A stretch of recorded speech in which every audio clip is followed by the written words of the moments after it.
तो 2014 में फिर सरकार बनती है जी मोदी जी की, और इस देश के टॉप जो 5 मंत्रालय में से एक है, जी उनमें से एक आपको एचआरडी मिला, जी। ह्यूमन रिसोर्स डेवलपमेंट, जिसे अब हम शिक्षा एजुकेशन मिनिस्ट्री के नाम पे जानते हैं।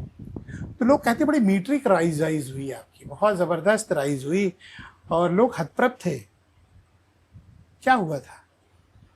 मुझे ऐसा और लगता फिर है बड़ा कि विवाद भी मैंने, हुआ था। नहीं, शिक्षा एक ऐसा विषय है जिसमें हमारे देश में राजनीतिक दृष्टि से देखें तो हमेशा वामपंथियों का प्रभाव रहा है, उनका कब्जा रहा है। और जब आप कब्जे से मुक्त करते हैं एक क्षेत्र को, तो निश्चित रूप से चीखना चिल्लाना होगा। 30 साल पहले जब मैं मंत्री थी शिक्षा की, तब मैंने देखा कि हमारी शिक्षा की व्यवस्था अथवा शिक्षा की पॉलिसी ही 30 साल पुरानी थी। मैंने कहा आधुनिक भारत की अगर पॉलिसी इतनी पुरानी हो तो नौजवान पीढ़ी को आप कैसे विश्व के रेस में और सशक्त करेंगे। तो जब आप एक पॉलिसी बनाते हैं, तो मैंने इतिहास देखा प्रशासनिक, तो प्रशासनिक इतिहास को देखकर पता चला कि पॉलिसी 2-3 बाबू ही बनाते थे, और उन बाबुओं से जुड़े 2-3 शैक्षिक संस्थान अथवा 2-3 वीसी।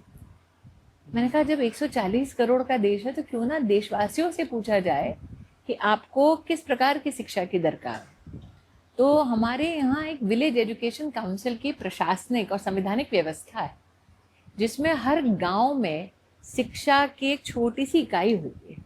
मैंने कहा सबसे पहले उनसे पूछा जाए। तो 2,25,000 जो गांव के शैक्षिक जो काउंसिल्स हैं उनसे पूछा गया।